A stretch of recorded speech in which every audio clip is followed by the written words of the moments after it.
میرے عزیز استاذہ کرام، مہمان گرامی اور میرے ہم مفتی ساتھیوں، السلام علیکم۔ آج مجھے جس موضوع پر لفظ کشائی کرنے کا موقع ملا ہے وہ ہے میں پاکستان کا باشعور شہری۔ نہ ذوق شوق پیدا کر، نہ عشق احساس پیدا کر، نہ ذوق شوق پیدا کر، نہ عشق احساس پیدا کر۔ جو ہمت ہے تو پہلے قوت پرواز پیدا کر، نیا جذبہ نہیں ہمت نیا انداز پیدا کر۔ جو زمانے بھر سے بگانا ہو وہ انداز پیدا کر۔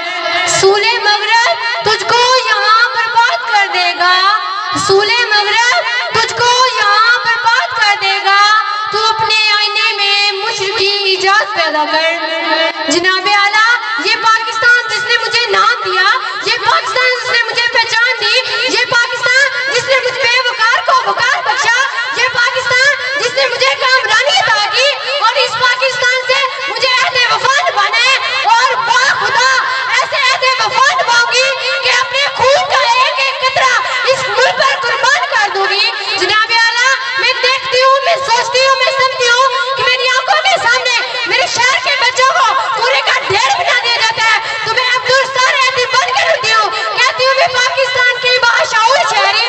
میں دیکھتی ہوں میری آنکھوں کے سامنے میرے شہر کی دیواروں کو گندا کر دیا جاتا ہے، تو میں ایک قدم بڑھا کر اپنے شہر کی دیواروں کو صاف کرنے کے لیے نکلتی ہوں۔ جناب اعلیٰ، آپ بھی باشعور، آپ بھی باشعور، یہاں پر بیٹھے ہر ایک شخص باشعور۔ مانا کہ دشمن بھی کم نہیں ہے، لیکن مانا کہ دشمن بھی کم نہیں ہے، لیکن ہماری طرح تھیلی پر جان تھوڑے ہی ہے۔ جو ہم کہیں گے ہاں وہی ہے صداقت، جو ہم کہیں گے ہاں وہی ہے صداقت۔ ہمارے منہ میں تیری زبان تھوڑے